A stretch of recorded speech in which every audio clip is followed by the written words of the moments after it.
الشاهدين والشاكرين والحمد لله رب العالمين. إن الله وملائكته يصلون على النبي يا أيها الذين آمنوا صلوا عليه وسلموا تسليما. اللهم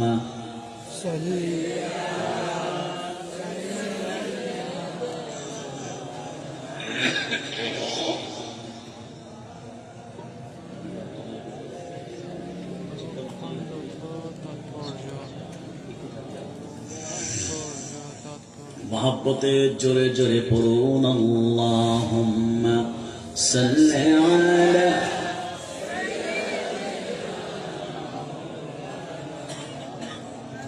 وعلى آل سيدنا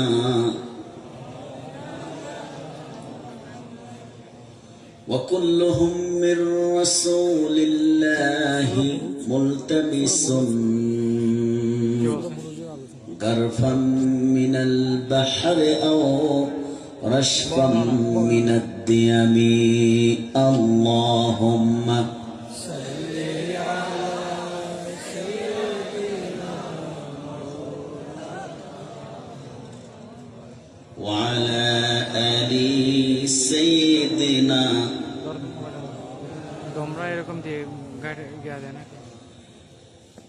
Medina में जाना Medina में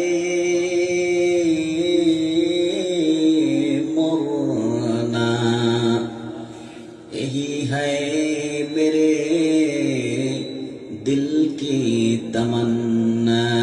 बलगल उला कशफत दुजा बिजमालिही हसनत जमीअ.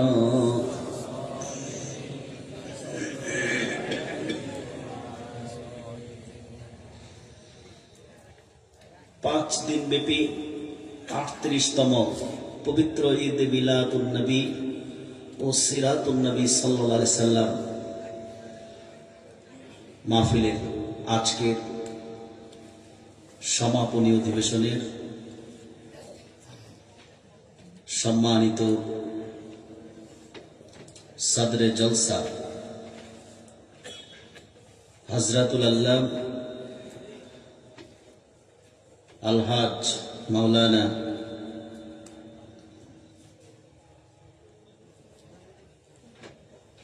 আবু বকর সাহেব সাবেক অধ্যক্ষ কলাউজান শাহ রশিদিয়া ফাজিল মাদ্রাসা, সদরে মাহফিল মাওলানা ইউসুফ সাহেব সাবেক উপাধ্যক্ষ কলাউজান শাহ রশিদিয়া ফাজিল মাদ্রাসা, প্রধান অতিথি হিসেবে উপস্থিত থাকবেন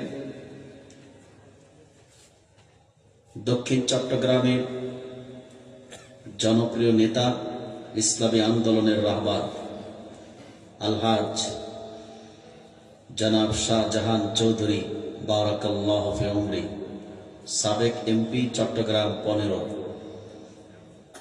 ও সংসদীয় দলের হুইপ ও সম্মানিত আমির বাংলাদেশ জামায়াত ইসলামী চট্টগ্রাম মহানগরী, উপস্থিত উলামায়ে কেরাম, আগত সম্ভ্রান্ত দিনদার মুসলমান ভাই বন্ধুগণ, সমস্ত প্রশংসা মহান আল্লাহ তাআলার জন্যে, যিনি আজকের এই 38তম ঐতিহাসিক 5 দিন ব্যাপী পবিত্র ঈদ মিলাদ ও সিরাতুন নবী সাল্লাল্লাহু আলাইহি ওয়াসাল্লাম মাহফিলে ফরায়েজ সিরাত ময়দানে আমাদেরকে আজকে শেষ দিনে উপস্থিত হওয়ার তৌফিক এনায়েত করেছেন। সেজন্য আসুন হৃদয়ের সবটুকু আবেগ অনুভূতি উজাড় করে আল্লাহ তাআলার রাজি ও খুশির জন্য কণ্ঠের সমস্ত আওয়াজ ছেড়ে পড়ি আলহামদুলিল্লাহ। সবার জবান থেকে তো প্রশংসা হলো না, আল্লাহর প্রশংসা। এটা কি করলেন? অলসতা করলেন না কৃপণতা করলেন? আল্লাহ তাআলার প্রশংসার ক্ষেত্রে কোনো কৃপণতা অলসতা চলবে না। কণ্ঠের সমস্ত আওয়াজ ছেড়ে পুরুষের কণ্ঠে পড়ি আলহামদুলিল্লাহ। লাখো কোটি, তার চেয়ে অনেক বেশি দরুদ ও সালাম আল্লাহর সৃষ্টির প্রধান আকর্ষণ।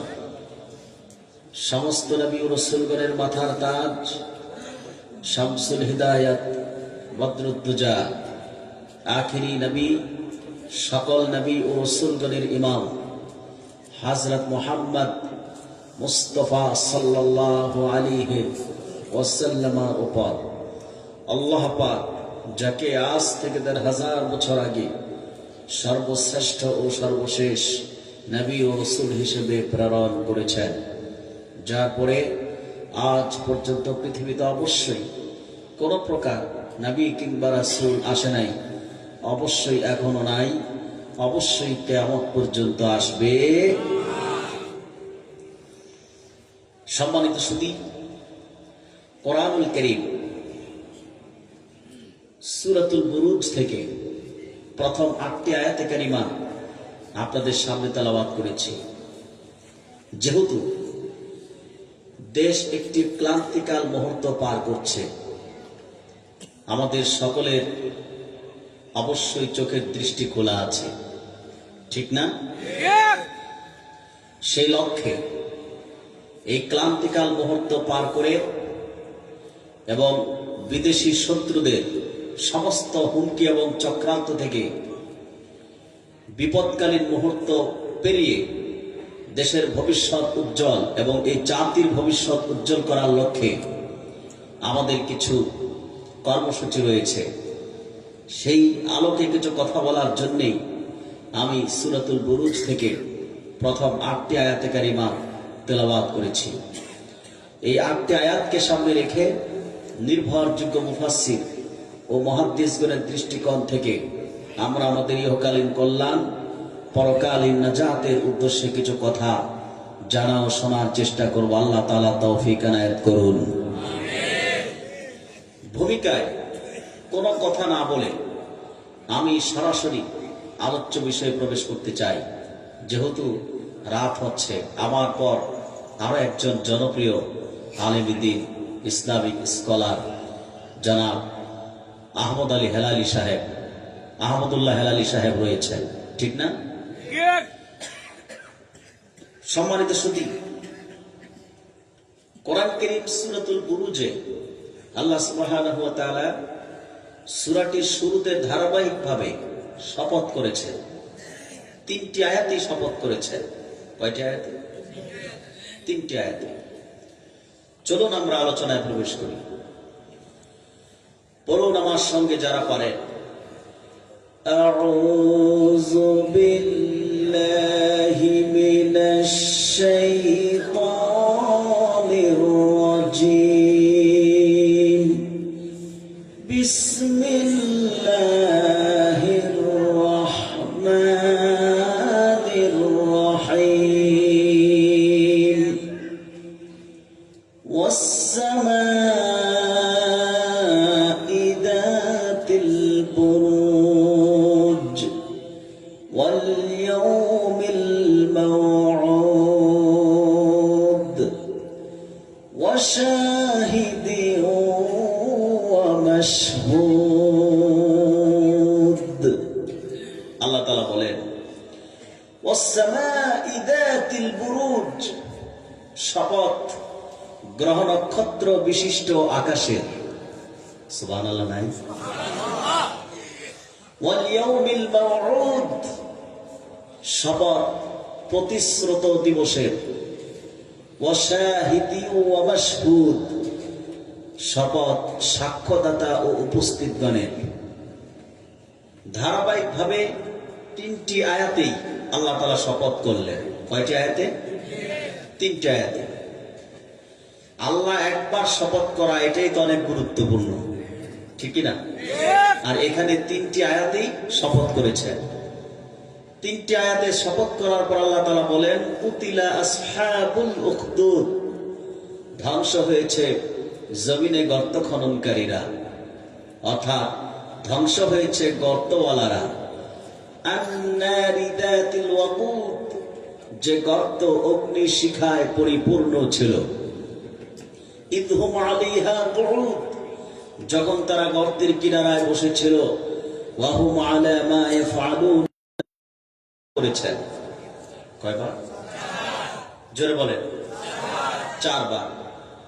প্রথম শপথ ওয়াসসামাই যাতিল বুরুজ, গ্রহ নক্ষত্র বিশিষ্ট আকাশের শপথ, কক্ষপথ বিশিষ্ট আকাশের শপথ। হাফিজুল হাদিস,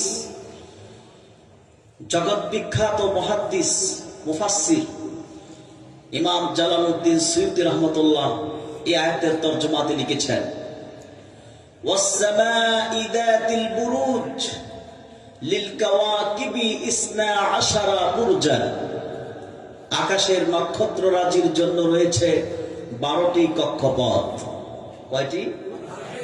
সুবহানাল্লাহ বলবেন না? এই পৃথিবীতে মানুষের চলাফেরা করার জন্য, মানুষের জীবন যাপন সুবিধার্থে যেভাবে পথ রয়েছে, সড়ক পথ, আকাশ পথ, জলপথ, আছে না নাই? এগুলো মানুষের জন্য। ঠিক সেভাবে আমরা যে আকাশে নক্ষত্ররাজি দেখতে পাই, গ্রহ দেখতে পাই, নক্ষত্র দেখতে জন্য রয়েছে 12টি কক্ষপথ। কয়টি? তাকাদ্দামাত ফিল ফুরকান, এই সম্পর্কে আল্লাহ রাব্বুল আলামিন বিস্তারিত আলোচনা করেছেন সূরাতুল ফুরকানে। আল্লাহ রাব্বুল আলামিন সূরাতুল ফুরকানে বলেন তাবারাকাল্লাযী জাআলা ফিস সামাই বুরুজান ওয়া জাআলা ফীহা সিরাজান ওয়া কামারাম মুনীরা। আল্লাহ রাব্বুল আলামিন বলেন অসীম বরকত সম্পন্ন তিনি, যিনি আকাশে বুরুজ নির্মাণ করেছেন এবং তার মধ্যে একটি প্রদীপ ও একটি আলোকময় চাঁদ উজ্জ্বল করেছেন। বলুন সুবহানাল্লাহ। ওয়া হুয়াল্লাযী জাআলাল লাইলা ওয়ান নাহারা খিলফাতান লিমান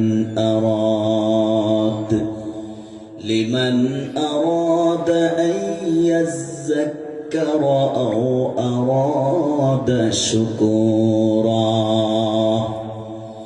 আর তিনি রাত ও দিনকে পরস্পরের স্থলাভিষিক্ত করেছেন এমন প্রত্যেক ব্যক্তির জন্য যে শিক্ষা গ্রহণ করতে বা কৃতজ্ঞ হতে চায়। এই পৃথিবীতে যদি কোন মানুষ শুধু আল্লাহর সৃষ্টি দিন আর রাত নিয়ে চিন্তা করে, গবেষণা করে, রাতের পর দিন, দিনের পর রাত, এই ধারাবাহিকতা, এই রিমোটের কন্ট্রোল কে করেন, শুধু যদি এতটুকু চিন্তা করে, তাহলে এই পৃথিবীতে আল্লাহর জমিনে আর কোনো নাস্তিক থাকতে পারে না। সে তার মালিককে খুঁজে পাবে, স্রষ্টাকে খুঁজে পাবে। সম্মানিত ভাইরা, তাহলে আল্লাহ তাআলা প্রথম শপথ করলেন গ্রহ নক্ষত্র বিশিষ্ট আকাশের শপথ। আকাশটা ছোট না বড়? সুবিশাল, ঠিক না? এরপর আল্লাহ রাব্বুল আলামিন দ্বিতীয় শপথ করেছেন ওয়াল ইয়াউমিল মাউউদ, প্রতিশ্রুত দিবসের শপথ। ইয়াউমুল কিয়ামাহ, অর্থাৎ কিয়ামত দিবসের শপথ। কিয়ামত দিবস, সুবহানাল্লাহ। বিশ্বাস আছে? আমাদের বিশ্বাস আছে কিনা?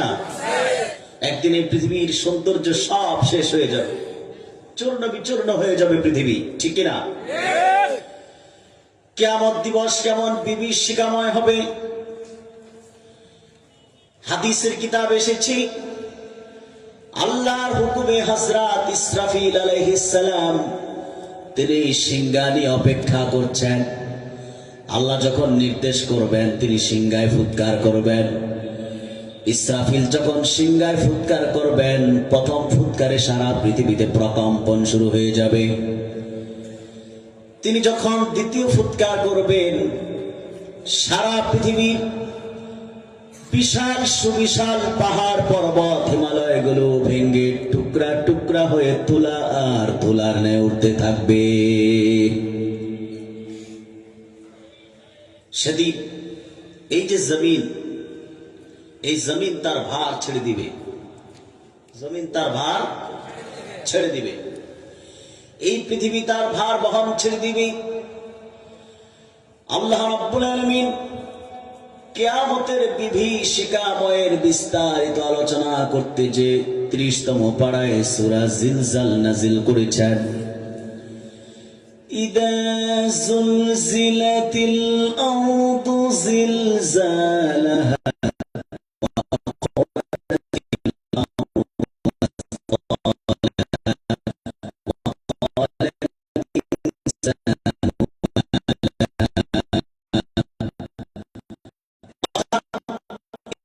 যখন দ্বিতীয়বার ফুৎকার করবেন, জমিন তার ভার ছেড়ে দিবে। জনম জনম কবরে ঘুমিয়ে থাকা মৃত লাশগুলো মুহূর্তের মধ্যে জীবিত হয়ে দাঁড়িয়ে যাবে। পৃথিবী যখন তার ভার বহন ছেড়ে দিবে, ওয়াকালাল ইনসানু মা লাহা, মানুষ যখন দেখবে জমিন তার ভার ছেড়ে দিচ্ছে, তখন মানুষ বলবে, আরে আজকে পৃথিবীর কি হয়েছে? পৃথিবী কেন তার ভার বহন ছেড়ে দিচ্ছে? সমস্ত মানুষ জীবিত হয়ে দাঁড়িয়ে যাবে। দাঁড়িয়ে সব দৌড়াতে থাকবে হাসরের ময়দানের দিকে। কোন দিকে? হাসরের ময়দানের দিকে সবাই যাবে।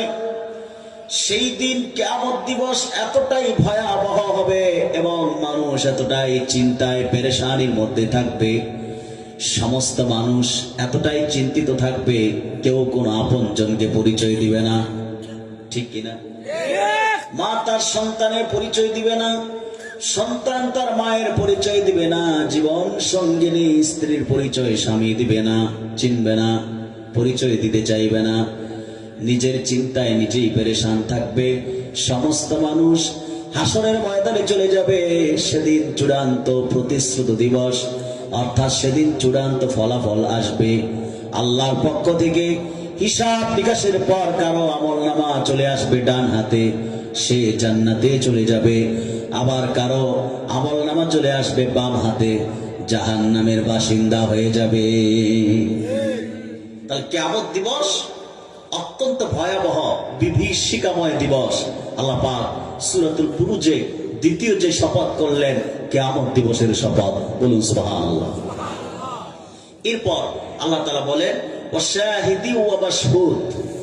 এই আয়াতের ব্যাখ্যা মুফাসসিরিনে কেরাম ব্যাপক ব্যাখ্যা লিখেছেন, তবে অধিক সংখ্যক মুফাসসির একমত পোষণ করেছেন এই আয়াতে আল্লাহ তাআলা দুটো দিবসের শপথ করেছেন। কয়টা দিবস? আপনারা কি ক্লান্ত? আমি মূলত আজকের মাহফিলটি অনেক আগের দাওয়াত করেছেন, আর বিশেষ করে লোহাগাড়া চুনতি এলাকায় মানুষের প্রতি আমার একটা দুর্বলতা আছে, ভালোবাসা আছে। আমি শারীরিকভাবে অসুস্থ, খুবই অসুস্থ। অসুস্থতা নিয়েও আমাদের দরবার শরীফ আব্বাস মঞ্জিলে আজকে দিনের বেলা মাহফিল ছিল। সেই মাহফিলে আমি থাকতে পারি নাই। হুজুরের সাথে দেখা করে জুমার নামাজ পড়ে আপনাদের উদ্দেশ্যে রওনা হয়ে গেছি, শুধু হাজিরা দিয়ে চলে এসেছি। আমি খুব ক্লান্ত। আপনারা ক্লান্ত? 300 মাইল দূর থেকে এসেছেন, তা আপনারা একটু কথা তো বলতে হবে আমার সাথে, কণ্ঠের আওয়াজ ছিল। পারবেন না ইনশাআল্লাহ? আল্লাহ তাআলা ব্যাপক ব্যাখ্যার, আল্লাহ সুবহানাহু ওয়া তাআলা ওয়াশাহিদি ওয়া মাশহুদ এই যে ইরশাদ করেছেন সূরাতুল বুরুজের 3য় আয়াত, এই 3য় আয়াতের ব্যাখ্যায় মুফাসসিরিনে কেরাম ব্যাপক ব্যাখ্যা করেছেন, তবে অধিক সংখ্যক মুফাসসির একমত পোষণ করেছেন এই আয়াতে আল্লাহ তাআলা দুটো দিবসের শপথ করেছেন। কয়টা দিবস? একটি হলো সপ্তাহের শ্রেষ্ঠ দিন, কি বার? এই যে আজকে গেল, জুমা দিবসের শপথ করেছেন আল্লাহ তাআলা, যে জুমা দিবসে সমাজের বিভিন্ন স্তরের মানুষগুলো কি সাদা কি কালো বলে একটি জায়গায় জমায়েত হয়, জামে মসজিদে। ঠিক কিনা বলেন? আল্লাহ রাব্বুল আলামিন সপ্তাহের শ্রেষ্ঠ দিন জুমা দিবসের শপথ করেছেন। দ্বিতীয় শপথ হলো বছরের শ্রেষ্ঠ দিন আরাফা দিবস, যেই দিন সারা পৃথিবীর বিভিন্ন প্রান্ত থেকে লাখো লাখো মানুষ ছুটে যায় আল্লাহর ঘর কাবার প্রান্তরে। সবার কণ্ঠে একই ধ্বনি, একই উচ্চারণ, লাব্বাইক আল্লাহুম্মা লাব্বাইক। সেখানে কোনো ভেদাভেদ নাই, কে বাংলাদেশি, কে আফ্রিকার, কে আমেরিকার, কে আরবি, কে অনারবি, কোনো ভেদাভেদ নাই। সকল মুসলিম আল্লাহর দরবারে হাজিরা দেওয়ার জন্য আরাফার মাঠে উপস্থিত হয়ে যায়। সেই আরাফার ঐতিহাসিক দিবসের শপথ আল্লাহ রাব্বুল আলামিন সূরাতুল বুরুজের চতুর্থ শপথ করেছেন। বলুন সুবহানাল্লাহ। চারবার শপথ করার পর আল্লাহ তাআলা বলেন, কুতিলা আসহাবুল উখদুদ, ধ্বংস হয়েছে জমিনে গর্ত খননকারীরা। অর্থাৎ ধ্বংস হয়েছে গর্তওয়ালারা। ধ্বংস হয়েছে কারা? গর্তওয়ালারা। আন্নারি যাতিল ওয়াকুদ, যে গর্ত অগ্নিশিখায় পরিপূর্ণ ছিল। এবার চলুন, যে গর্তওয়ালাদের ধ্বংসের কথা বলার আগে আল্লাহ সূরাতুল বুরুজে কয়বার শপথ করছেন? জোরে বলেন। এই যে ডান হাত 4 আঙ্গুল উপরে ওঠান, ডান হাতের 4 আঙ্গুল, কয়বার শপথ করছেন? 4 বার। 4 বার শপথ করে বলেন, ধ্বংস হয়েছে গর্তওয়ালারা। ধ্বংস হয়েছে। ধ্বংসের কথা বলার আগে আল্লাহ 4 বার শপথ করছেন। বিষয়টি অত্যন্ত গুরুত্বপূর্ণ।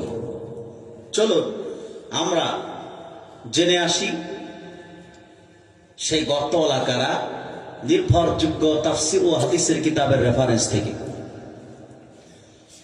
বিশ্ববরেণ্য মুফাসসির আল্লামা হাফিজ ইবনু কাসির রাহমাতুল্লাহি আলাইহি সহিহুল বুখারীর বরাত দিয়ে তিনি নকল করেছেন। পূর্বের যুগে এক বাদশা ছিল। কি ছিল? বাদশা ছিল জালিম। কেমন বাদশা? রাজা বাদশাদের অধিকাংশরাই জালিম হয়। ক্ষমতার চেয়ার যখন পায় তখন সে নিজেকে খোদা দাবি করত। বলেন নাউজুবিল্লাহ। নিজেকে রব দাবি করত। আরো জোরে বলে নাউজুবিল্লাহ। সেই জালিম বাদশা ছিল একজন জাদুকর। কি ছিল? জাদুকর। জাদুকর যখন বৃদ্ধ হয়ে যায়, বাদশার কাছে আবেদন করলেন, বাদশা আমার তো বয়স হয়ে গেছে, যে কোনো মুহূর্তে আমি চলে যাব, মরে যাব। আপনি যদি কোনো বালককে আমার কাছে নিযুক্ত করতেন, আমি তাকে জাদুবিদ্যা শিখিয়ে যেতে চাই, যেন আমার মৃত্যুর পরে আমার স্থলাভিষিক্ত হয়ে সে আপনার রাজ দরবারে কাজ করতে পারে। বাদশা চিন্তা করলেন, প্রস্তাবটা তো খুবই সুন্দর। তখন একজন বালককে নিযুক্ত করলেন জাদুবিদ্যা শিখতে। জাদুকরের কাছে প্রতিদিন রাজ দরবার থেকে যাবে, জাদুবিদ্যা শিখে চলে আসবে। বালকটি আসা যাওয়া শুরু করলেন জাদুকরের কাছে, জাদুবিদ্যা শিখে আবার রাজ দরবারে চলে আসেন। যে পথ দিয়ে যাতায়াত করতেন জাদুকরের রাস্তা নাই। প্রতিমধ্যে বাস করতেন একজন খ্রিস্টান পাদ্রী, তার আস্তানা ছিল। খ্রিস্টান পাদ্রী ছিল আল্লাহ হতে বিশ্বাসী, হযরত ঈসা আলাইহিস সালামের ধর্মে বিশ্বাসী ছিল, মুমিন ছিল। সুবহানাল্লাহ বলেন।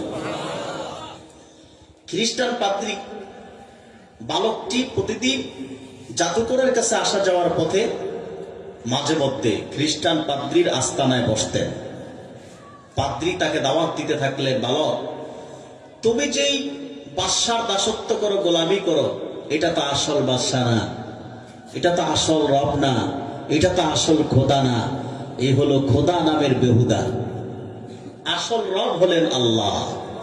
আসল রব কে? আল্লাহ। এভাবে প্রতিদিন তাকে দাওয়াত দেন, বালককে বুঝাতে থাকেন।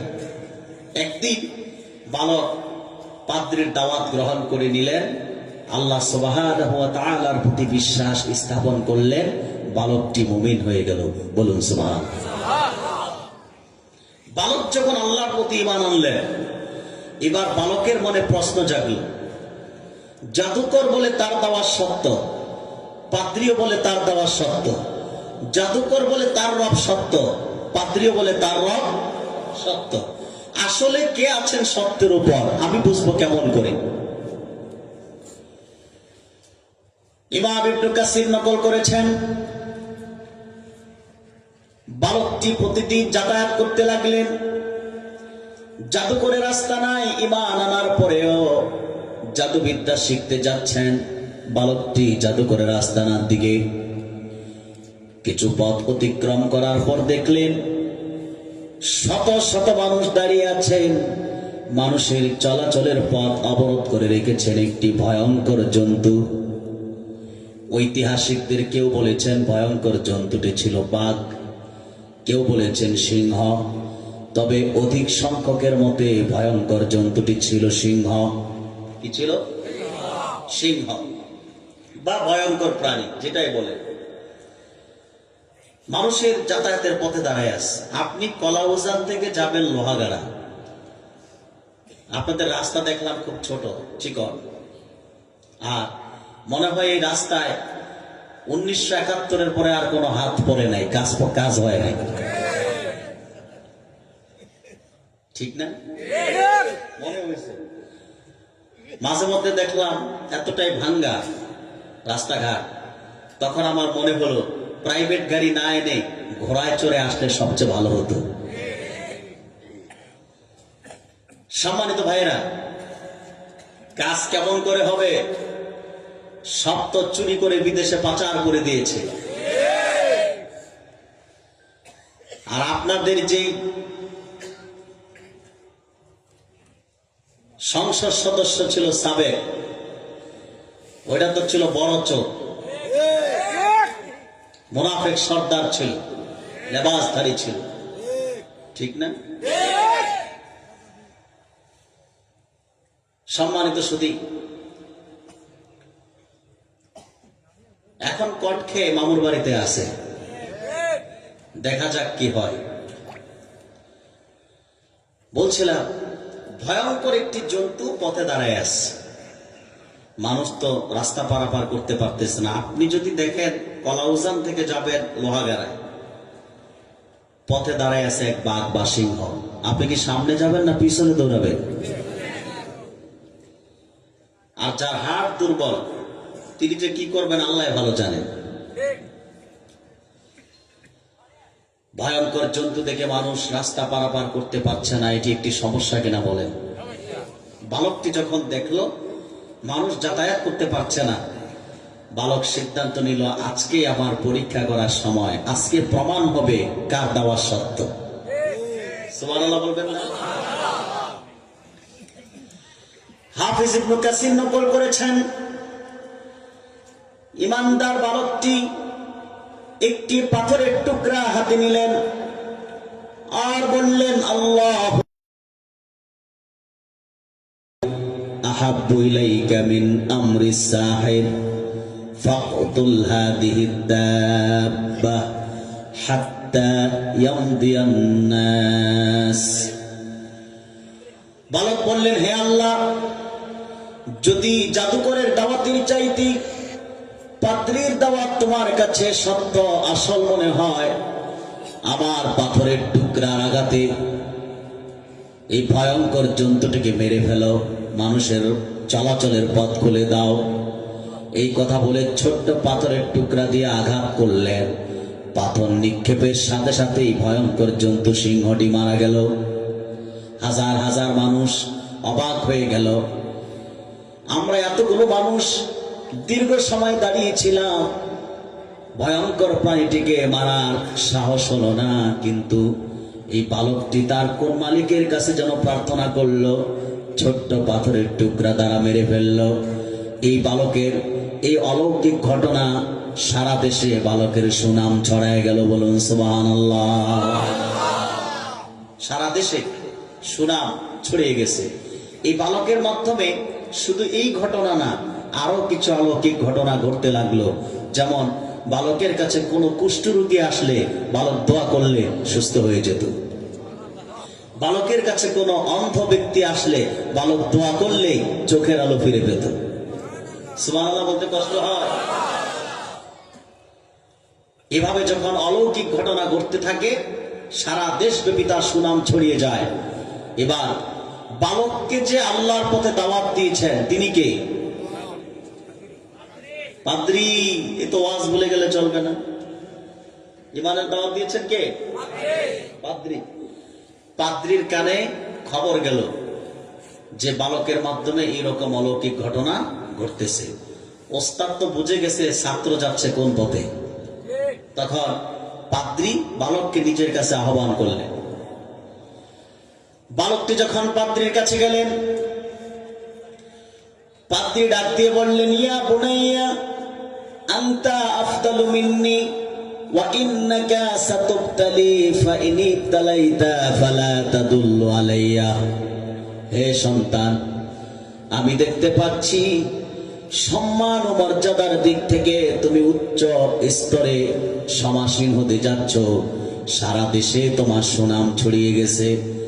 তবে মনে রেখো, অতি সত্বর সত্যের পরীক্ষার সম্মুখীন হয়ে যাবে তুমি।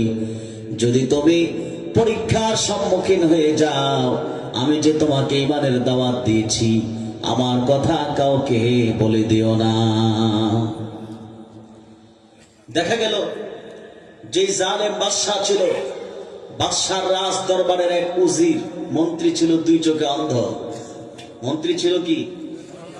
দুই চোখে অন্ধ।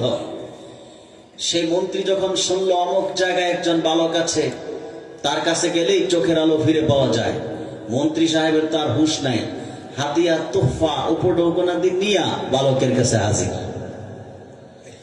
বালক জিজ্ঞেস করলেন, হে মন্ত্রী মহোদয়, কেন এসেছেন? মন্ত্রী বললেন, শুনেছি তুমি নাকি মানুষের কুষ্ঠ রোগ ভালো করো, চোখের সমস্যা সমাধান করো, অন্ধত্ব দূর করো। জনম জনম অন্ধ আমি, চোখের আলো ফিরে পাওয়ার জন্য তোমার কাছে এসেছি। ইমানদার বালক মন্ত্রীর কথার প্রত্যুত্তরে যেই চমৎকার জবাব দিয়েছেন, সেই ঐতিহাসিক জবাবখানা প্রত্যেক মুমিনকে, তাকওয়াবানকে নিজেদের জীবনের ডায়েরিতে লিখে রাখা উচিত।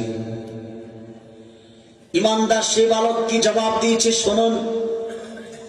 বালকটি বললেন, হে মন্ত্রী মহোদয়, মা আনা আশফি আহাদান ইন্নামা ইয়াশফিল্লাহ।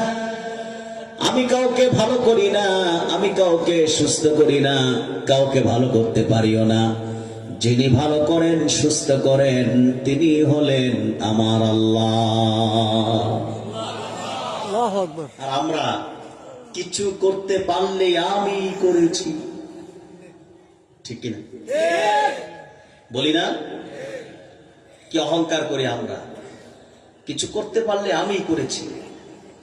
বালকটি তো এটাও বলতে, এভাবে বলতে পারতেন কথাটা, আমি দোয়া করি আমার দোয়ায় ভালো হয়। এটা বলতে পারতো, আমার দোয়ায় ভালো হয়। এটা বললে শিরকও হতো না, গুনাহও হতো না, কারণ দোয়া আল্লাহর কাছেই করা হয়, ঠিক কিনা? এভাবেও কথাটা বললেন না, বললেন আমি কাউকে ভালো করি না, করতে পারিও না, যিনি করেন তিনি কে? আর আমরা কিছু করতে পারলেই কি অহংকার করি। আমাদের দেশে এক মহিলা ছিল, উনি বলতো অহংকারের সীমা অতিক্রম করে, আমি এদেশের 16 কোটি মানুষকে খাওয়াই। বলতো না? আহারে, কোথায় গেল অহংকার? অহংকার যে জালেমের অহংকার ভয়ঙ্কর পরিণাম ডেকে আনে, তার বাস্তবতা দেখলো 5ই আগস্ট এই দেশের মানুষ। যেই মহিলা অহংকারের সীমা অতিক্রম করে এদেশের 16 কোটি মানুষকে খাওয়ানোর দাবি করল, বাংলা ভাষাভাষী সারা বিশ্বে দেখলো মাত্র 15 দিনের আন্দোলনে 5ই আগস্টে দুপুরবেলা নিজের গণভবনের রান্না করা বোয়াল মাছ রেখে না খেয়ে গোসল ছাড়া মেকআপ ছাড়াই পার্শ্ববর্তী দেশে পালাতে বাধ্য হলো। সম্মানিত ভাইয়েরা, বেশি অহংকার ভালো না, বেশি অহংকার। এখন চলে গেছে খুনি, সন্ত্রাসী, তাগুত, স্বৈরাচার, ভারতের দাবেদার, পরাজিত, চলে গেছে আমাদের দেশ ছেড়ে, কিন্তু চক্রান্ত বন্ধ হয় নাই। সেখান থেকেও চক্রান্ত চলছে। আবার কিসের ভাষণ দিবে? ঠিক কিনা? খুনি ভাষণ দিবে, তার খুনি তার বিচার চাইতে পারত জাতির কাছে, যে আমারে তোমরা বিচার করো, ফাঁসি দাও, এটা বলতে পারত। জাতির উদ্দেশ্যে ভাষণ দিবে। চোর আবার ভাষণ দেয়। এদেশের ছাত্র জনতা, এদেশের বিপ্লবী জনতা প্রমাণ করে দিয়েছে, স্বৈরাচার দাবেদার যতই কণ্ঠ খুলবে, এক এক করে এক একটা আস্তানাকে 32 নম্বর বানানো হবে। ঠিক কিনা? এখনো সময় আছে, সাবধান হয়ে যান, তওবা করেন, জাতির কাছে প্রকাশ্যে ক্ষমা চান। অসংখ্য হত্যা করেছেন, অসংখ্য মায়ের বুক খালি করেছেন, অসংখ্য আমার যুবতী অবলা সরলা ইমানদার বোনদেরকে বিধবা করা হয়েছে। আয়না ঘরের মাধ্যমে অসংখ্য মানুষকে জীবন বিপন্ন করে দেওয়া হয়েছে। এই পাপের জন্য ক্ষমা চান, একটাই রাস্তা খোলা আছে, এর বাহিরে কোনো ভাষণ নাই, রাস্তাও খোলা নাই। ঠিক কিনা বলেন?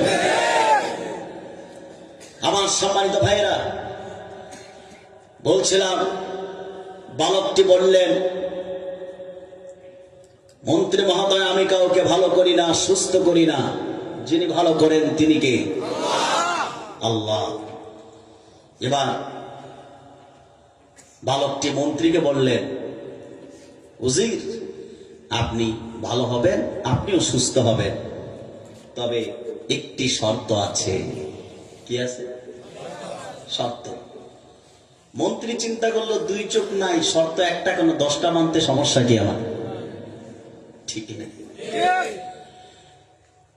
বালককে বললেন, মন্ত্রী বললেন, বালক কি শর্ত তোমার, বলো। বালকটি বললেন, ফাইন আনতা আমানতা বিল্লাহি দাওয়াতুল্লাহি ফাশাফাক। হে মন্ত্রী মহোদয়, যদি আপনি এই মুহূর্তে জালিম বাদশার আনুগত্য প্রত্যাখ্যান করে আমার রব আল্লাহর আনুগত্য পোষণ করেন, আমার রব আল্লাহর প্রতি ঈমান আনেন, আমি আপনার জন্য আমার রবের কাছে দোয়া করব, আমার আল্লাহ আপনাকে সুস্থ করে দিবেন, চোখের আলো ফিরিয়ে দিবেন। মন্ত্রী চিন্তা করলো, আমার 2 চোখ নাই, সাম্রাজ্যের ক্ষমতা থেকেও তো নাই। যার 2 চোখ নাই, তার 10টা বাড়ি থাকলেও কোনো লাভ আছে? দেখতে পায়? যে অন্ধ, তার যদি বিশ্ব সুন্দরী বউ থাকে, কোনো লাভ আছে? দেখতে পায়? দেখতে পায় না। মন্ত্রী চিন্তা করলো, যেহেতু 2 চোখ নাই, আমার তো ক্ষমতা থেকেও নাই। বালকের শর্ত মেনে নিলেন, আল্লাহর প্রতি বিশ্বাস স্থাপন করলেন, ঈমান আনলেন। ঈমানদার বালকটি মন্ত্রীর চোখের সমস্যা সমাধানের জন্য আল্লাহর কাছে দোয়া করলেন, আল্লাহ দোয়া কবুল করলেন, সাথে সাথে মন্ত্রী সুস্থ হয়ে গেল, 2 চোখ ভালো হয়ে গেল। সুবহানাল্লাহ, এত আস্তে। এবার মন্ত্রী যখন 2 চোখ ভালো হয়ে গেছে, তখন গেছে রাজ দরবারে। কোথায়? রাজ দরবারে।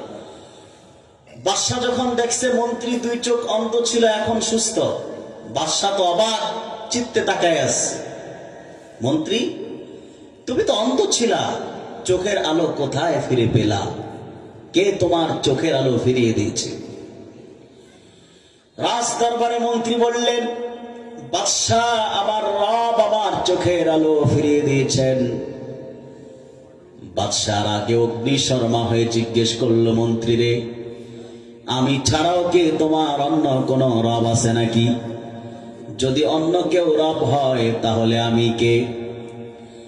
এবার রাজ দরবার থেকে ইমানদার মন্ত্রী জবাব দিলেন, ও বাদশাহ, লা বাল রাব্বি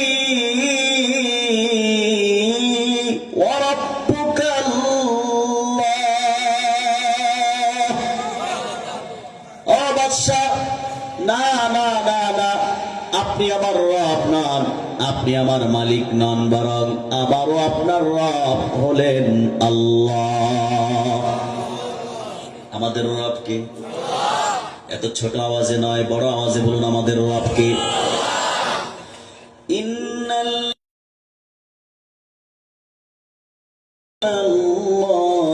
সুম্মা ইসতাকামু তাতানাজ্জালু আলাইহিমুল মালাইকা আল্লা তাখাফু ওয়া লা তাহজানু ওয়া আবশিরু বিল জান্নাতিল্লাতী কুনতুম তুআদুন।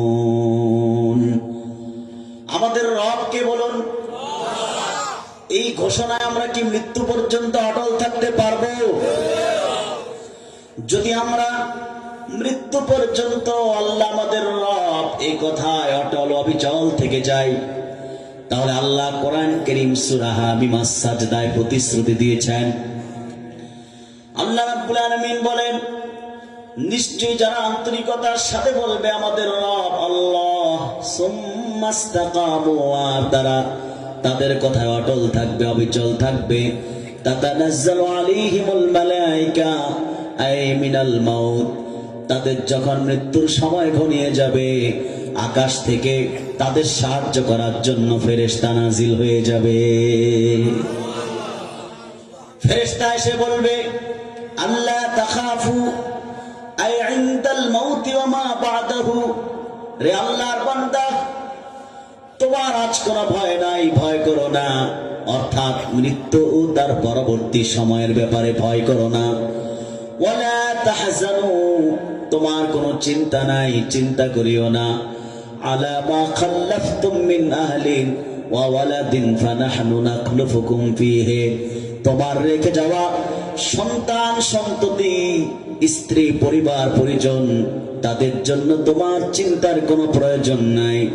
তাদের সবকিছু দায় দায়িত্ব আল্লাহ রাব্বুল আলামিন কুদরতি হাতে গ্রহণ করে নিয়েছে। ওয়াবশিরু বিল জান্নাহ, তুমি জান্নাতের সুসংবাদ গ্রহণ করো। ফেরেশতা যখন বান্দাকে বলবে জান্নাতের সুসংবাদ নাও, বান্দা গলা উজানের মাটিতে শুয়ে থাকবে, মাটির বিছানায়। প্রত্যেক মানুষকে মৃত্যুর আগেই লাখ টাকার খাট থেকে নামিয়ে মাটির বিছানায় উত্তর আর দক্ষিণ করে শোয়ায় দেওয়া হয়। এটা মনে হয় কলা উজানে নাই। মৃত্যুর আগে মানুষকে লাখ টাকার খাট থেকে নামিয়ে দেওয়া হয় নাকি? এটা আছে আপনাদের এলাকায়? যখন দীর্ঘদিন মানুষটা অসুস্থ, সমাজের মানুষ মনে করে হয়তো বা লোকটা আর বেশি দিন টিকবে, তখন লাখ টাকার খাট থেকে নামিয়ে দেওয়া হয় মাটির বিছানায়। কোথায়? মাটির বিছানায়। মাটির বিছানায় মানুষ শুয়ে থাকবে। এমন সময় ফেরেশতা তাকে বলবেন, আবশিরু বিল জান্নাহ, তুমি জান্নাতের সুসংবাদ নাও। এই কথা বলার পর আল্লাহ আকাশ থেকে, বান্দার ঘর থেকে, কলা উজানের মাটি থেকে আল্লাহর আকাশ পর্যন্ত, জান্নাত পর্যন্ত সমস্ত পর্দাগুলো সরে যাবে। বান্দা তার মাটির বিছানা থেকে আল্লাহর জান্নাতে তার ঘরখানা দেখতে পাবে।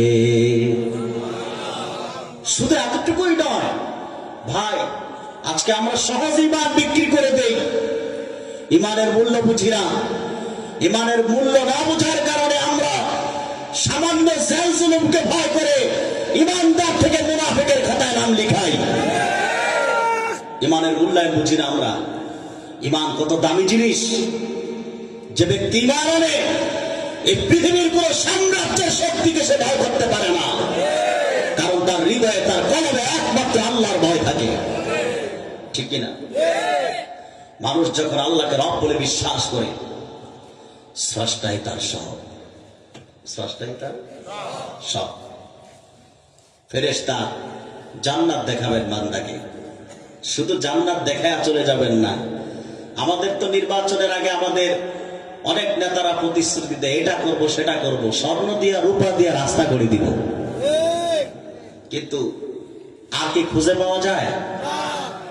এই কথা শুধু মাইকের ভাষণে শোনা যায়, পরবর্তীতে আর ওদের দেখা যায় না। ওদের সাথে দেখা করতে জোতার তলা ক্ষয় হয়। কিন্তু ফেরেশতা যে প্রতিশ্রুতি দিবে বান্দাকে, সেটা তো আল্লাহর পক্ষ থেকে দিবে।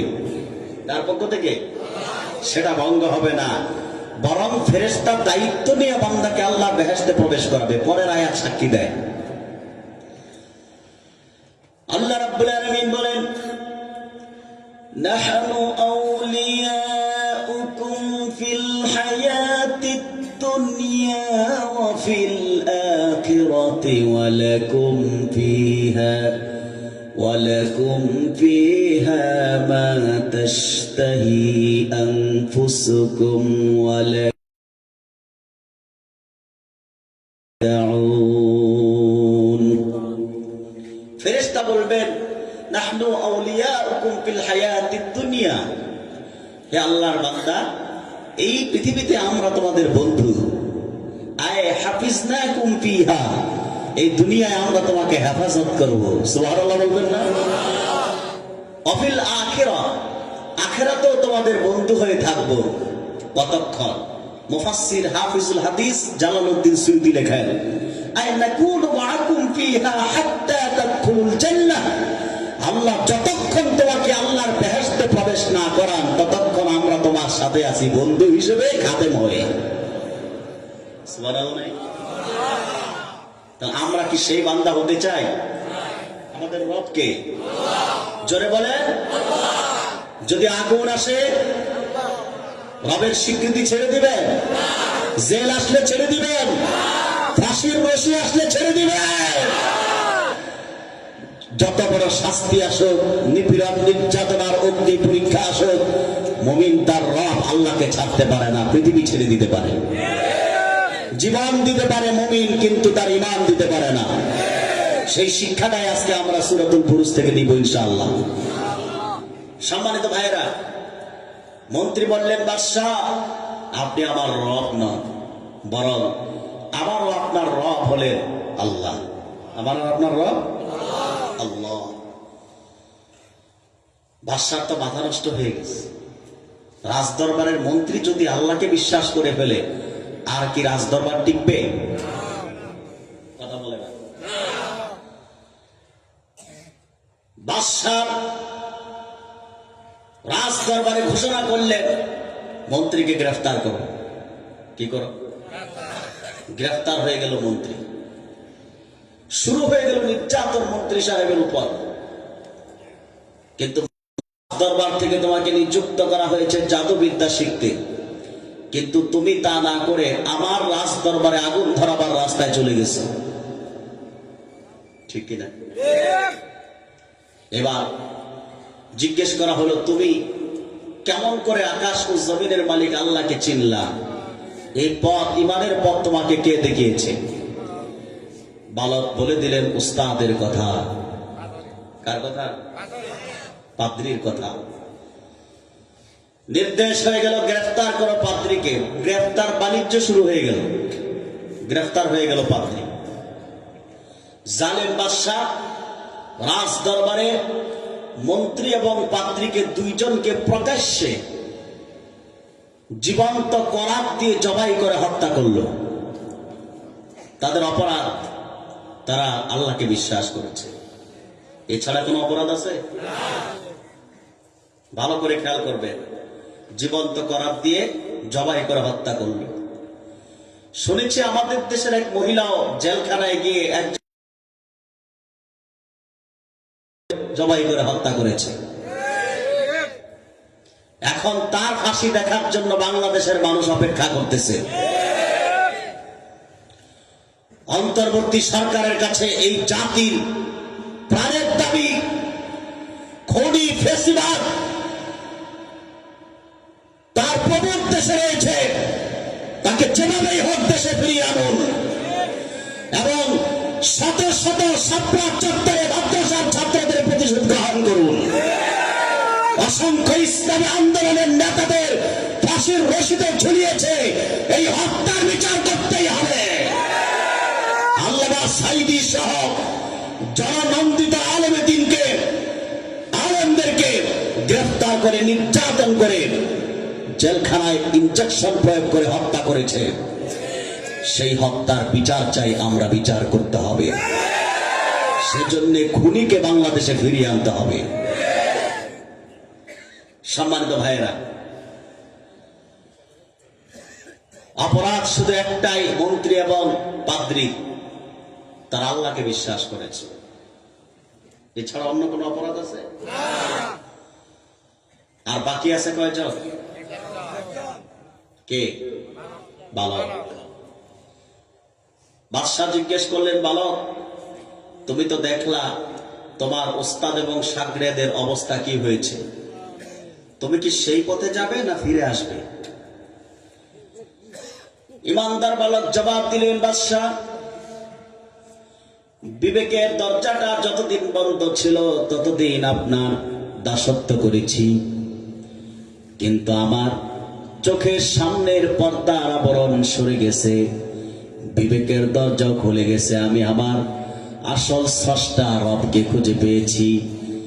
আপনার আনুগত্য করতে চাই না, আপনার যা মন চায় তা করতে পারেন, কিন্তু ঈমান থেকে এক সেকেন্ডের জন্যও আমি বিচ্যুত হতে পারি না। জালিম বাদশাহ এবার রাজদরবারে নির্দেশ করলেন, তোমরা বালককে হত্যা করো, রাজদরবারের লোকদের। আর বললেন, তাকে যে হত্যা করবা শাস্তি দিয়া মারবা। কি দিয়া? সহজে মারা যাবে না। কেন? বাদশার বালকের প্রতি একটু ক্ষোভ ছিল বেশি, কারণ বালক দাওয়াতি কাজ করত। কি কাজ? আমাদের দেশে বিগত ফেসিবাদ সরকার যারা দাওয়াতি কাজ করেছে সেই আলেমদের উপরই সবচেয়ে বেশি নির্যাতন করেছে। বিশ্ববরেণ্য মুফাসসির আল্লামা সাঈদীর কি অপরাধ ছিল? মূলত আল্লামা সাঈদীকে গ্রেফতার করার প্রেসক্রিপশন এসেছিল ইন্ডিয়া থেকে। কোত্থেকে? প্রেসক্রিপশন এসেছিল দিল্লি থেকে। দিল্লির প্রেসক্রিপশন গ্রহণ করে আল্লামা সাঈদীকে কারাগারে বন্দী করা হয়। আর আল্লামা সাঈদীর বিরুদ্ধে সর্বপ্রথম যে মামলা করেছিল আপনাদের চিটাগাংয়ের এক ভণ্ডপীর কুখ্যাত সন্তান, ওনাকে বন্দী করা হয়। অপরাধ কি ছিল ওনার? দিল্লি থেকে কেন প্রেসক্রিপশন আসলো? উনি ওনার বক্তব্যে দিল্লির বিরুদ্ধে কথা বলতেন, ধর্মনিরপেক্ষতার বিরুদ্ধে কথা বলতেন, নাস্তিকদের বিরুদ্ধে বলতেন, ঠিক না? এটাই ছিল বড় অপরাধ ওনার। এরপর সকল আলেমদের নির্যাতন করা হলো। তাদের অপরাধ ছিল কি? তারা দাওয়াতি কাজ করত। মাঠে যারা হক কথা বলছে তাদের জন্য কাল হয়ে দাঁড়িয়েছে। আর যেগুলো সুবিধাবাদী, ইমানদার নামের মুনাফিক, আলেম নামের জালেম যারা দালালি করেছে, ওদের কোনো সমস্যা হয় না। ঠিক কিনা? কেউ কেউ আবার দালালি করতে যে বেহেশতের সার্টিফিকেট বিতরণ করেছে, করছে না? আরে সার্টিফিকেট যে ভুয়া এটা তো বিশ্বে প্রমাণ হয়ে গেছে। যিনি সার্টিফিকেট দিছে তিনিও ভুয়া, সার্টিফিকেটটাও ছিল ভুয়া, কারণ বেহেশতি মানুষ পালায় না। বেহেশতি মানুষ পালায় না। সম্মানিত ভাইরা, এবার বালকের পালা। জালিম বাদশাহ রাজ দরবারে নির্দেশ করলেন, বালককে হত্যা করো পাহাড়ের উপর নিয়ে। কোথায় নিয়ে গেলেন? পাহাড়ের উপর। বালক পাহাড়ের উপত্যকায় দাঁড়ায়া আল্লাহর কাছে দোয়া করলেন, আল্লাহুম্মা কফিনিহিম বিমা শি'তা মালিক। আল্লাহ তাআলা তোমাকে রব বলে বিশ্বাস করার কারণে জালিম বাদশার লোকজন আমাকে পাহাড়ে নিয়ে এসেছে হত্যা করার জন্য। জালিম বাদশার লোকদের হাত থেকে আমাকে বাঁচাও যেভাবে তুমি চাও। বালকের প্রার্থনা কবুল হয়ে গেল। মুহূর্তের মধ্যে পাহাড়ে প্রকম্পন শুরু হয়ে গেল।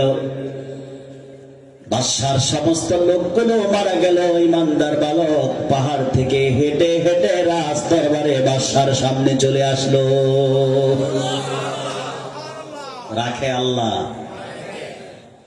বাদশা জিজ্ঞেস করেন, বালক তুমি কি মরো নাই? বলে আমি তো মরি নাই। আমার লোকগুলো কই? আপনার সব লোক মারা গেছে, তুমি আসলা কেমন করে? বালক জবাব দিলেন, আমার রব যেভাবে চেয়েছে সেভাবে এসেছি। চিৎকার দিয়ে করেন আল্লাহু আকবার। এবার রাজ দরবার থেকে নির্দেশ হলো, বালককে নিয়ে যাও নৌকায় করে নদীর মাঝখানে। কোথায়? নদীর মাঝখানে নিয়ে পানিতে ডুবিয়ে চুবিয়ে তাকে হত্যা করো। এই যে পানিতে ডুবিয়ে চুবিয়ে পদ্মা সেতু থেকে ফেলে দিয়ে চুবিয়ে ডুবিয়ে তোলা হবে, এই থ্রেট, হুমকি, এগুলো স্বৈরাচারদের ভাষা, ঠিক কিনা? সকল যুগের স্বৈরাচারদের ভাষা একরকম, শব্দগত পার্থক্য থাকলে অর্থের দিক দিয়ে মিল, ঠিক না?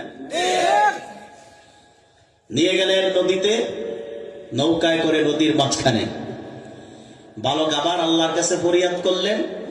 মুহূর্তের মধ্যেই নদীর মাঝখানে ঝড় তুফান শুরু হয়ে গেল। ঝড় তুফান এসে জালেমের নৌকা ডুবাই দিল। জালেমের নৌকা কি হয়েছে? ডুবে গেছে। মাঝিরাও ডুবে গেছে। আমাদের দেশে মাঝিরা সব পালাইছে আর ওরা সব ডুবছে, ঠিক কিনা? ওরা সব কি ডুবছে। এবার মাঝিরাও ডুবছে, নৌকাও ডুবছে। ইমানদার বালক আবার হেঁটে হেঁটে রাজ দরবারে হাজির। বাদশাহ অবাক হয়ে গেলেন, বালক তুমি মরো নাই? বললেন আমি তো মরি নাই। আমার লোকগুলো কই? তারা সব ডুবে মারা গেছে। এবার ইমানদার বালক বাদশাকে বললেন, বাদশাহ আপনি আমাকে ততক্ষণ হত্যা করতে পারবেন না যতক্ষণ আপনি আমার পরামর্শ গ্রহণ না করেন। বাদশাহ বললেন, কি পরামর্শ বলো? ইমানদার বালক বললেন, বাদশাহ পরামর্শটা তো দিব, তবে শর্ত আছে একটা। শর্ত? বলেন কি শর্ত তোমার? ইমানদার বালক বললেন, বাদশাহ শর্তটা দিব, তবে আপনার এলাকার দেশের সমস্ত জনতাকে একটি ময়দানে জমায়েত করুন, হাজির করুন। তারা যখন একটি ময়দানে জমায়েত হয়ে যাবে, সবাইকে সাক্ষী রেখে সবার সামনে আমি পরামর্শটা দিতে চাই। রাজ দরবারের নির্দেশে সমস্ত এলাকার মানুষ একটি জায়গায় একত্রিত হয়ে গেল।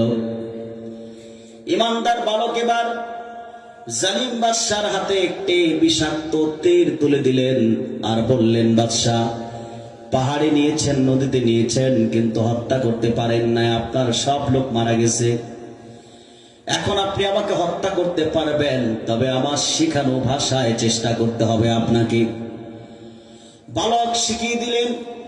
তীর নিক্ষেপ করার আগে বাদশাহ আপনি বলুন, বিসমিল্লাহির রাব্বিল গোলাম। বালক শিখিয়ে দিলেন, আপনি বলুন বিসমিল্লাহির রাব্বিল গোলাম।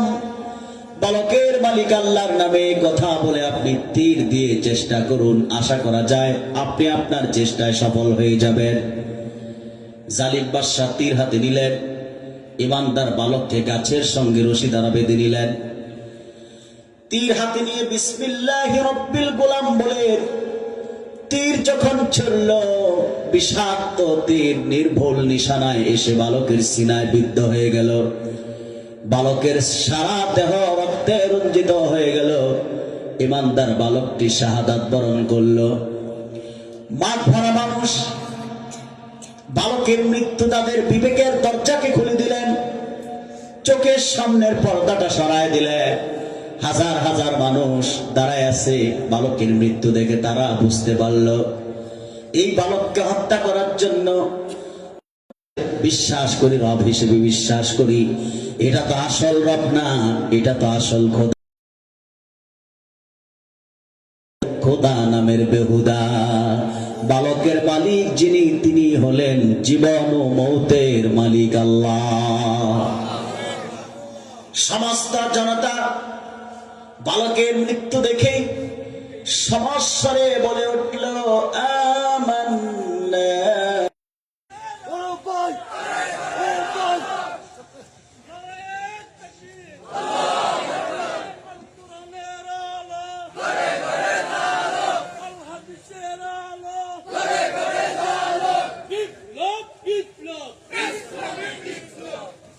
আলহামদুলিল্লাহ আমাদের মাঝে উপস্থিত হয়ে গেছেন আজকে প্রধান ওয়াইজ, জননন্দিত ওয়াইজ, বিশিষ্ট ইসলামী চিন্তাবিদ আলহাজ হযরত মাওলানা আহমদুল্লাহ হেলালি সাহেব, ঢাকা। বারাকাল্লাহু ফি উমরি। সম্মানিত উপস্থিতি, বলছিলাম জালিম বাদশাহ হত্যা করলেন একজন, ঈমান আনলেন হাজার হাজার।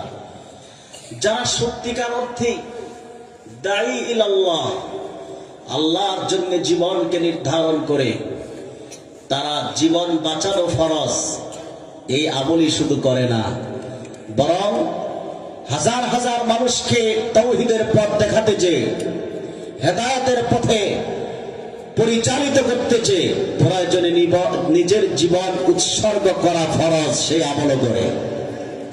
ঠিক কিনা?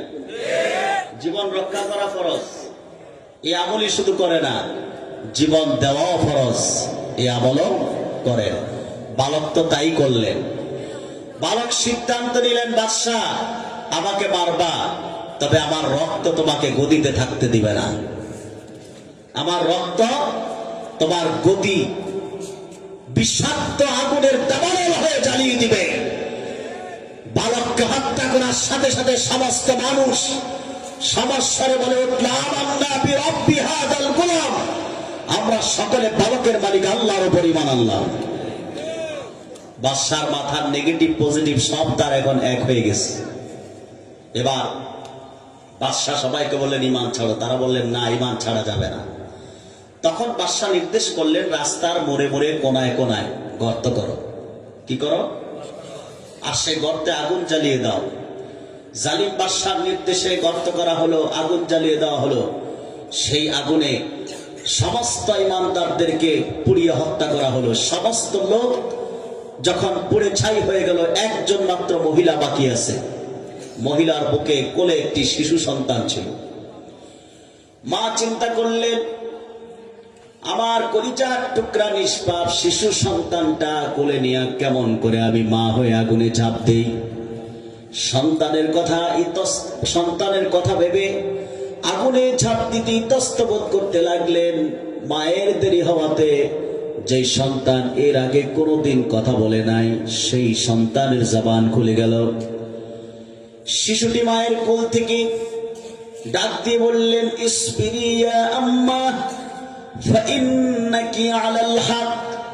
হে মা, ধৈর্য ধারণ করো মা, কেননা তুমি তো সত্যের উপর অটল রয়েছ, অবিচল রয়েছ। ও মা, তুমি দেখতে পাচ্ছ যারা আগুনে ঝাঁপ দিয়েছে পড়ে তারা ছাই হয়ে গেছে, কিন্তু আমি দেখতে পাচ্ছি যারা আগুনে ঝাঁপ দিয়েছে শাহাদাতের পেয়ালায় শরবত পান করে তারা আল্লাহ রাব্বুল আলামিনের জান্নাতে পরম আনন্দ ও মহা সুখে রয়েছে। ও মা, আর দেরি করো না, আমার কথা চিন্তা করিও না, আমাকে কোলে নিয়ে জালেমের আগুনে তুমিও ঝাঁপিয়ে পড়ো। আমরা সবাই জান্নাতীদের সঙ্গী সাথী হয়ে যেতে চাই। মা তখন আগুনে ঝাঁপ দিলেন, পুড়ে ছাই হয়ে গেল সন্তান নিয়ে। ইমাম তিরমিজি রাহমাতুল্লাহর মতে সেই দিন গর্তওয়ালারা জালিম বাদশাহ কর্তৃক আল্লাহর প্রতি বিশ্বাস স্থাপনের কারণে ৭০,০০০ ঈমানদারকে আগুনে জ্বালিয়ে হত্যা করেছিল। কত হাজার? ৭০,০০০। সেই গর্তওয়ালাদের ধ্বংসের কথা বলার আগে আল্লাহ রাব্বুল আলামিন সূরাতুল বুরুজে শপথ করেন ৪ বার, ওয়াস-সামাঈ যাতিল বুরুজ ওয়াল ইয়াউমিল মাউউদ ওয়া শাহিদিন ওয়া মাশহুদ কুতিলা আসহাবুল উখদুদ। আল্লাহ রাব্বুল আলামিন বলেন, শপথ গ্রহ নক্ষত্র বিশিষ্ট আকাশের, ওয়াল ইয়াউমিল মাউউদ শপথ কিয়ামত দিবসের, ওয়া শাহিদি ওয়া মাশহুদ শপথ জুমা দিবসের, আরাফা দিবসের। কুতিলা আসহাবুল উখদুদ ধ্বংস হয়েছে জমিনে গর্ত খননকারীরা। আন্নারি যাতিল ওয়াকুদ, যে গর্ত অগ্নি শিখায় পরিপূর্ণ ছিল। তাহলে ভাইয়েরা, সূরাতুল বুরুজের এই ঐতিহাসিক ঘটনা থেকে আজ আমরা কি শিখব? এই বালকের ঐতিহাসিক ঘটনা, 70,000 মানুষের মৃত্যু আমাদেরকে এটাই শিখায়। 1,500 বছর আগে রাসূল করিম সাল্লাল্লাহু আলাইহি সাল্লামের সাহাবীদের উপর যখন নির্যাতনের পাহাড় নেমে আসলো, বেলাল নির্যাতিত হলেন, খাব্বাব খুবাইব নিপীড়িত নির্যাতিত হলেন। আল্লাহ রাব্বুল আলামিন তার হাবিবের উপর সূরাতুল বুরুজ নাজিল করে তার হাবিবের সাহাবায়ে কেরামকে সান্ত্বনা দিলেন, বালকের কথা স্মরণ করায় দিলেন, 70,000 মানুষের শাহাদাতকে স্মরণ করায় দিলেন। ও আমার হাবিবের সাহাবায়ে কেরাম, ঈমানের পথে, আল্লাহর পথে অটল ও অবিচল থাকতে গেলে নিপীড়ন আসে, নির্যাতন আসে। এটি নতুন বিষয় নয়, এটি পুরাতন বিষয়। বালকের সেই ঐতিহাসিক ঘটনা স্মরণ করায় দিলেন। তাহলে ভাইরা, আজকে আমরা যা শিখলাম তা হলো বালকের মৃত্যু এবং 70,000 মানুষের মৃত্যু প্রমাণ করে একজন মুমিনের কাছে তার জীবনের চেয়েও ঈমানের দাম অনেক বেশি। একজন মুমিনের কাছে তার জীবনের চেয়ে কিসের দাম বেশি? আওয়াজ করে বলেন, কিসের দাম বেশি? তাহলে আমরা দেখতে পাচ্ছি আমার বাংলার স্বাধীনতা সার্বভৌমত্ব নিয়ে এবং ইসলামপন্থীদেরকে ঠেকাবার জন্য ভারতীয়রা বাংলাদেশে কাজ করে যাচ্ছে, মার্কিনীদের গোয়েন্দা সংস্থা কাজ করে যাচ্ছে। তারা আলেমে দ্বন্দ্ব সৃষ্টির জন্য পায়তারা করবে। এগুলো আমাদেরকে স্মরণ রাখতে হবে। এই আপদকালীন মুহূর্তে আলেমে দ্বন্দ্ব ভুলে যেতে হবে। এক মাসলাক আরেক মাসলাকের সাথে দ্বন্দ্ব ভুলে যেতে হবে। বাংলাদেশের সকল দল এবং ঘরানার মুসলমানকে ঐক্যবদ্ধ হতে হবে, সীসা ঢালা প্রাচীরের মতো। আগামী দিনে আল্লাহর কোরআনের রাজ বাংলাদেশে কায়েমের জন্য আমরা সমাজতন্ত্র দেখেছি, রাজতন্ত্র দেখেছি, গণতন্ত্র দেখেছি। তা দিয়ে বাংলাদেশের শান্তি প্রতিষ্ঠা করা সম্ভব হয় নাই, ন্যায় বিচার প্রতিষ্ঠা করা সম্ভব হয় নাই, মজলুমের অধিকার রক্ষা করা সম্ভব হয় নাই। মজলুমের অধিকার, শান্তি প্রতিষ্ঠা, ন্যায় ও ইনসাফ প্রতিষ্ঠায় আল্লাহর কোরআনের সংবিধান কায়েম করতে হবে। ঠিক কিনা বলেন? আর আল্লাহর কোরআনের রাজ কায়েমে আমাদের সকলকে ঐক্যবদ্ধ হতে হবে, সকল প্রকার দ্বন্দ্ব ভুলে যেতে হবে। আর আমাদের পার্শ্ববর্তী শত্রু ভারত আমাদেরকে একের পর এক হুমকি দিয়ে যাচ্ছে, আবার ঢাকা অবরোধ করার ঘোষণা দেয়। ওই ভারতের অবিশ্বাসী কাফেরদের স্পষ্ট আমরা বলবো, বাংলাদেশ ভারতের অঙ্গরাজ্য ত্রিপুরা নয়, বাংলাদেশ ভারতের অঙ্গরাজ্য আসাম নয়। এই বাংলাদেশ শাহজালালের বাংলাদেশ, এই বাংলাদেশ শাহপরানের বাংলাদেশ, এই বাংলাদেশ 360 আউলিয়ার পুণ্যভূমি বাংলাদেশ। এই বাংলাদেশের 1 ইঞ্চি মাটি যদি দখল করতে আসো, তোমাদের চামড়া থাকবে না। আমার ঢাকা অবরোধ করার ঘোষণা যদি চাও, তাহলে আমার বাংলার 14 কোটি মুসলমান ওযু করে বাংলার সেনাবাহিনীর সাথে তোমাদের প্রতিরোধ করার জন্য দিল্লি অভিমুখে লং মার্চ করবে। এই বাংলার সমস্ত মুসলমান যদি হিন্দুস্তানের বিপক্ষে এক হয়ে দিল্লি অভিমুখে লং মার্চ করে, আমার বাংলার মুসলমান চাইলে দিল্লির লালকেল্লার শরীয়ত কুফর নির্মূল করে দিল্লির লালকেল্লা ইসলামের পতাকা উড়ায় দিবে ইনশাআল্লাহ। সম্মানিত ভাইয়েরা, আমি এখন বিদায় নেব। বিদায়ের পূর্বে আপনাদেরকে আরেকটি বিষয় স্মরণ করায় দিচ্ছি। বাংলাদেশে যুগের পর যুগ এদেশের আলেম সমাজ, পীর মাশায়েখগণ, মুসলমানদের প্রাণের দাবি হলো কাদিয়ানী সম্প্রদায়কে রাষ্ট্রীয়ভাবে কাফের ঘোষণা করা। কিন্তু বিগত দিনে যারাই সরকারে গিয়েছে মুসলমানদের সাথে প্রতারণা করে গেছে, কাদিয়ানীদেরকে কাফের ঘোষণা করে নাই। কাদিয়ানীরা মুহাম্মদ সাল্লাল্লাহু আলাইহি সাল্লামকে শেষ নবী বিশ্বাস করে না। তারা পৃথিবীর কোন সংজ্ঞায় মুসলমান হতে পারে না। এই জমিনের প্রথম মুজাদ্দিদ ওমর ইবনে আব্দুল আজিজের ফতোয়া অনুযায়ী কাদিয়ানীদের গর্দান আলাদা করে দেওয়া উম্মতের উপর ওয়াজিব। কিন্তু ইসলামী রাষ্ট্র না হওয়ার কারণে আমরা সেটা করতে পারছি না। কিন্তু আমাদের সকল দল ও মাসলাকের মুসলমানদের প্রাণের দাবি কাদিয়ানী সম্প্রদায়কে রাষ্ট্রীয়ভাবে কাফের ঘোষণা করতেই হবে। এই দাবি আদায় করার জন্য তাহরিকে খাতমের উপর বাংলাদেশ আপনাদেরকে আহ্বান করবে। সকল দল ও মত ভুলেছে, মতানৈক্য একতারা ভুলেছে, সকল মাসলাক ও দলের মুসলমান কাঁধে কাঁধ মিলিয়ে আল্লাহর হাবিবের শত্রুদের প্রতিরোধ করার জন্য যদি রক্তের নাজরানা পেশ করতে হয়, কারা কারা আল্লাহর হাবিবের ভালোবাসায় রাজপথে রক্তের নাজরানা পেশ করতে রাজি আছেন? দুই হাত তুলে আবার আল্লাহ তাআলাকে দেখা।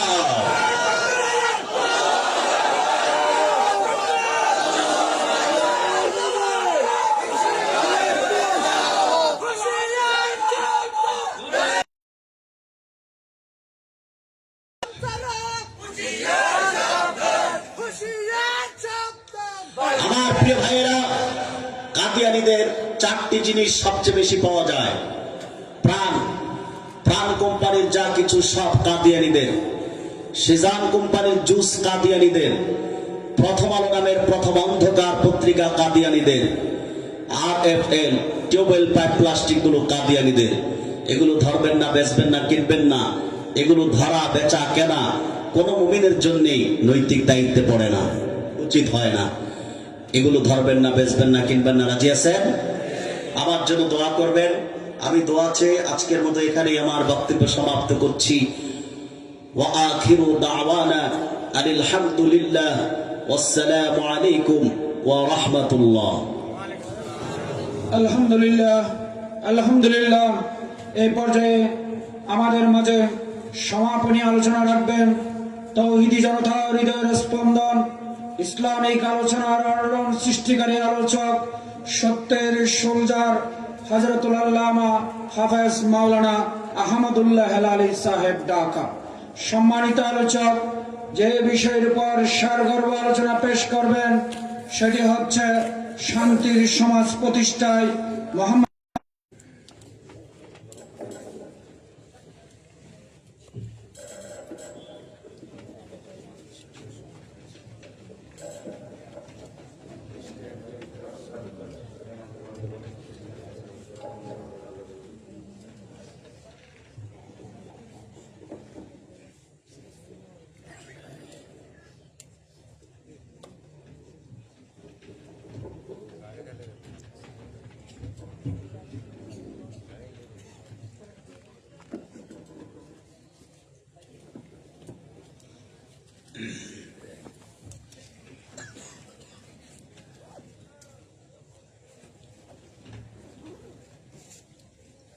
السلام عليكم ورحمة الله وبركاته.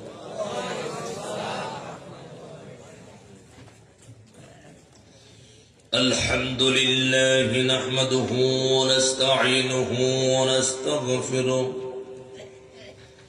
ونعوذ بالله من شرور أنفسنا ومن سيئات أعمالنا. من يهده الله فلا مضل له ومن يضلله فلا هادي له.